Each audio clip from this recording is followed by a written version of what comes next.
폭염이 이어지면서 피해도 잇따르고 있습니다. 탈진 등 온열 질환자가 늘고 있고 가축이 20만 마리 넘게 더위에 폐사했습니다. 국회 상임위원장을 전북 출신이 한 명도 맡지 못했습니다. 인기 상임위 쏠림 현상도 여전해 지역 사업 추진에 차질이 우려됩니다. 민선 7기 들어 전라북도와 전주시 간의 화해 모드가 감지되고 있습니다.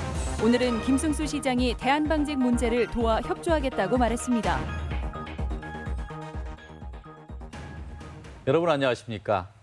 때이른 7월 폭염에 사람도 가축도 견디기 힘든 하루였습니다. 우리 지역에서도 온열 환자가 속출하고 가축은 벌써 22만 마리가 폐사했습니다. 한범수 기자입니다. 폭염 경보가 내려진 오늘 오후 김제의 한 축산농가 모습입니다. 개사 입구마다 부패가 시작된 닭 사체가 겹겹이 쌓여 있습니다. 혹독한 더위에 죽은 것들로 폐사하는 닭은 하루가 다르게 늘고 있습니다. 할 수 있는 일이라야 고작 환풍기를 돌려 개사 안의 온도를 낮추는 게 전부. 더 극심해질 무더위 소식에 농민들의 가슴은 새까맣게 타들어갑니다. 좀 많이 죽어요. 요즘 폭염이 계속 내리고 그러잖아요. 더우면 땀 배출에 땀들이 없어갖고. 지금까지 도내에서 폭염으로 폐사한 닭과 돼지 등 가축은 약 22만 5천 마리에 이릅니다. 더위에 약한 닭이 21만 4천 마리로 대다수였고 오리 1만 마리, 돼지는 740마리로 뒤를 이었습니다. 지역별로는 폭염 경보가 내려진 익산과 정읍이 다른 지역에 비해 피해가 심했습니다. 더워진 날씨에 물놀이 사고도 잇따르고 있습니다. 어제 오후 순창 팔덕에선 음주 상태로 물속에 들어간 59살 이모 씨가 수심 3m의 저수지에 빠져 변을 당했습니다. 또 지난 14일 진안 부기에선 휴가를 나온 군인 21살 강모 씨가 친구들과 물놀이를 하다 깊은 계곡물에 휩쓸려 목숨을 잃기도 했습니다. 물 밖에서는 물속이 어떤 상태인지 제대로 알기 어렵습니다. 막상 들어가 보면 예기치 않게 수심이 깊을 수도 있고 물살이 거세기도 하거든요. 그렇기에 수영을 할 줄 안다고 해도 사람이 없는 곳이나 출입 금지 구역에서는 절대로 물놀이를 하면 안 됩니다. 열탈진과 열실신 등 온열 질환으로 병원 치료를 받는 환자가 도내에서만 20명에 이르는 등 때이른 폭염으로 인한 각종 피해가 눈덩이처럼 불어나고 있습니다. MBC 뉴스 한범수입니다. 도내 의원들의 국회 상임위원장 진출이 무산됐습니다. 특정 상임위 쏠림 현상이 현안 사업 추진도 어려울 전망입니다. 김환광 기자입니다. 국회에서 확정된 16자리의 일반 상임위원장에 도내 지역구를 둔 의원은 한 명도 없습니다. 가깝게는 19대 국회 최규성, 김춘진, 20대 국회 전반기 유성엽 의원으로 이어져온 전북의원 상임위원장 맥이 끊기게 됐습니다. 삼선의 익산갑 민주당 이춘석 의원이 기획재정위원장을 1년씩 나눠 맡기로 했지만 내년부터입니다. 1년 차에는 법사위를 하고 2년 차는 가장 중요한 기재위원장을 1년 맡기로 그렇게 정리가 되어 있는 상태입니다. 국회 상임위원회 배분에서도 도내 의원들의 특정위원회 쏠림 현상은 여전했습니다. 민주당 이수혁 의원을 포함해 11명이 배정된 상임위원회는 8곳, 인기가 높다는 국토교통과 농림해양축산식품, 산업통상자원, 중소벤처기업위원회에 2명씩, 절반이 넘는 6명이 몰렸습니다. 반대로 문화체육관광과 과학기술, 환경노동 등 8개 위원회에는 의원이 없습니다. 당장 4차 산업 육성과 전라도 천년문화권 조성, 미세먼지 대책 같은 현안 사업을 추진할 국회 창구 확보가 어렵게 된 겁니다. 7조 원대의 내년도 전라북도 예산 활동도 원활한 추진을 장담할 수 없습니다. 예산 설명하기도 좋고 더 증액할 수도 있지만 또 기존에 정부안으로 한 걸 지킬 수도 있는 그런 부분들이 있기 때문에 상임위에 있으면 더 장점이 있다고 볼 수 있겠습니다. 국회의원 지역구가 줄면서 정치력 위축이 우려됐던 전라북도가 의원들의 국회의 영향력마저 축소되면서 지역 발전에까지 차질을 걱정해야 할 상황입니다. MBC 뉴스 김한과입니다.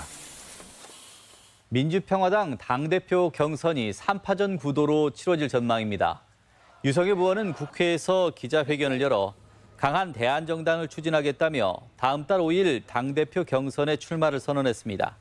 민주평화당 당대표 경선에는 정동영, 최경환 의원 간 3파전이자 전북과 광주 전남 간 지역 대결 구도로 치러지게 됐습니다. 박근혜 정권에서 제동이 걸렸던 동학혁명 기념 공원 조성 사업이 다시 속도를 내게 됐습니다. 정부가 그간 요구해온 지방비 부담을 철회한 건데 동학 기념 사업이 이제서야 온전한 국가 사업으로 인정을 받게 된 겁니다. 강동엽 기자입니다. 정부는 지난 2014년 정읍 황토현 전적지 일대에 동학 농민혁명 기념공원을 추진했습니다. 사업비 400억 원을 들여 30만 제곱미터에 동학혁명의 길과 추모관 등을 조성해 혁명 정신 이해와 계승을 돕겠다는 취지입니다. 계획대로라면 지난해 국내 최대 규모의 동학 농민혁명 기념공원이 조성됐어야 하지만 시설은 없고 잡초만 무성한 상태입니다. 당초 국비 사업이었지만 박근혜 정부가 절반은 지방비 부담을 요구하면서 사업이 멈춰선 겁니다. 하지만 표류하던 사업은 사안에 충분히 공감해온 문재인 대통령이 당선되면서 사태 해결이 급물살을 타게 됐습니다. 올해 사업비 88억 원 모두 국비로 내려왔고 재설계가 마무리되면 나머지 사업비 300여억 원도 전액 국가가 부담하게 됩니다. 예정대로라면 2년 뒤인 2020년 기념공원이 문을 열게 되고 시설 운영도 문체부 지원을 받는 기념재단이 맡게 돼 온전하게 국가 사업으로 추진되게 됩니다. 이번에 조성되는 기념공원은 동학농민혁명 역사교육 체험이 이루어지는 복합 공간으로 조성이 될 겁니다. 동학혁명 기념 사업이 이제야 명실상부한 국가 사업으로 인정을 받게 되면서 동학기념일 제정 등 해묵은 난제 해결에도 기폭제가 될 전망입니다. MBC 뉴스 강동엽입니다. 김승수 시장이 대한방직 문제를 전라북도와 함께 풀어가겠다고 말했습니다. 민선 6기 때 여러 문제로 도와 갈등을 빚었던 데 비하면 민선 7기 들어서는 분위기가 상당히 달라진 모양입니다. 이경희 기자가 보도합니다. 김승수 전주시장이 전북도청 기자실을 찾아 기자 간담회를 가졌습니다. 이 자리에서 김 시장은 대한방직 부지에는 전라북도 땅이 포함되어 있는 만큼 부지 개발 논의에는 전북도와의 협의가 반드시 필요하다며 공동 논의기구를 구성해 활용 방안을 찾는 것이 바람직하다고 말했습니다. 시도 공동 대응이 필요하다는 언급으로 송하진 지사 역시 선거 기간 공론화위원회를 반대하지 않겠다고 말한 바 있습니다. 이 때문에 대한방직 문제를 시작으로 전주시와 전라북도가 화해 모드로 접어들고 있다는 해석이 나오고 있습니다. 김 시장은 지방선거가 끝난 뒤 이달 초 도청에서 송하진 지사를 만나 40여 분간 허심탄회한 대화를 나눈 것으로 알려졌습니다. 김 시장이 이례적으로 도청 기자실을 찾아 민감한 현안인 대한방직 문제를 언급한 것도 이 같은 분위기를 이어가려는 것으로 해석됩니다. 전라북도와 전주시는 지난 민선 6기 4년간 종합경기장 개발 문제 등 여러 현안에서 줄곧 갈등을 빚어왔습니다. 하지만 민선 7기 출범 한 달여 동안 두 단체장 간의 태도 변화가 감지되고 있어 종합경기장 등 현안 사업에도 협조가 이뤄질지 주목됩니다.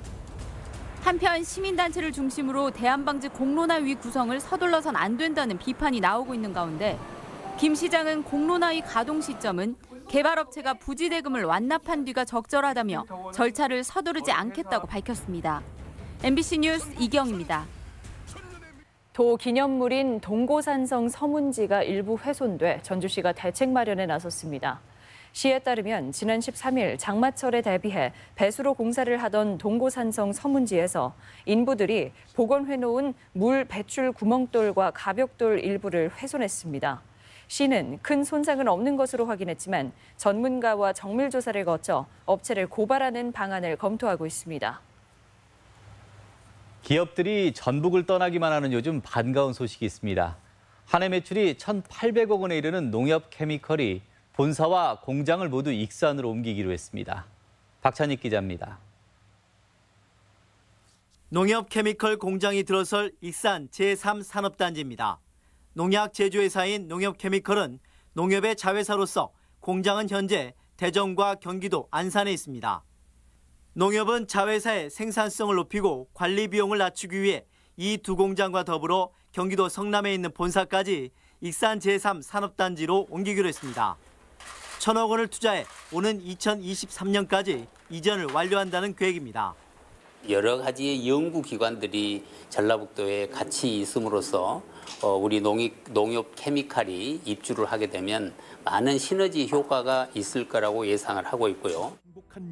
농협 케미컬은 지난해 매출 1,800억 원의 중견 기업입니다. 익산으로 이전하면 300명이 새로운 일자리를 얻을 것으로 기대되고 익산 제3산업단지의 분양률은 60% 선으로 올라서게 됩니다. 농협 케미칼 투자 유치를 계기로 해서 이와 관련된 협력사들, 그다음에 이와 연관된 연관 산업의 투자 유치를 적극적으로 추진할 계획입니다. 현대중공업, GM 등 기업들이 떠나고 있는 전북에 농협의 투자가 그나마 가뭄의 단비가 되고 있습니다. MBC 뉴스 박찬혁입니다. 상반기 도내 주택 가격이 하락한 것으로 나타났습니다. 한국감정원에 따르면 상반기 도내 주택 매매 가격은 1년 전에 비해 0.2% 하락했으며 아파트 매매 가격도 1.1% 떨어졌습니다. 전세 가격도 주택은 0.3%, 아파트는 0.7% 하락했습니다.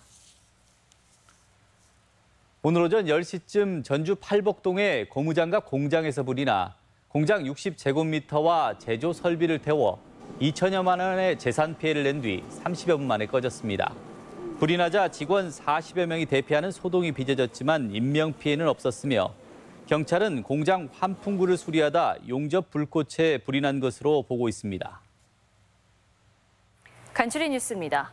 오는 8월 아시안게임 축구대표팀에 전북현대 선수 3명이 선발됐습니다. 부상으로 러시아 월드컵 출전이 좌절됐던 수비수 김민재와 미드필더 장윤호, 골키퍼 송범근 선수가 포함됐습니다.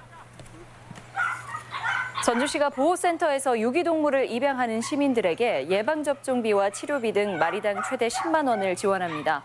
관련 서류 접수는 12월 7일까지 진행됩니다.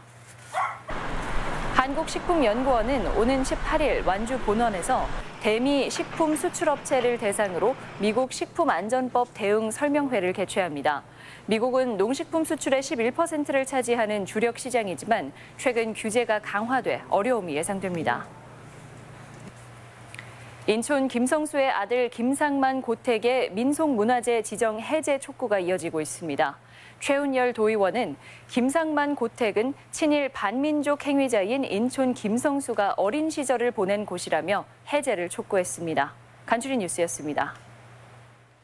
시도교육감 협의회장으로 추대된 김승환 교육감은 도교육청에서 기자 간담회에서 아이들 교육을 위해 단계별 교육 권한을 시도교육청에 배분하도록 힘쓰겠다고 밝혔습니다. 김 교육감은 또 김상곤 교육부 장관과 협력적 관계를 유지하고 협의회 결정 사항을 정부 정책에 반영하는 데 최선을 다하겠다고 밝혔습니다. 오는 18일 전주 팔복예술공장에서는 김현미 국토부 장관과 송하진 지사, 김승수 시장이 참석해 정부의 도심 재생 사업과 관련한 다양한 방안을 논의합니다. 전북권 소식이었습니다.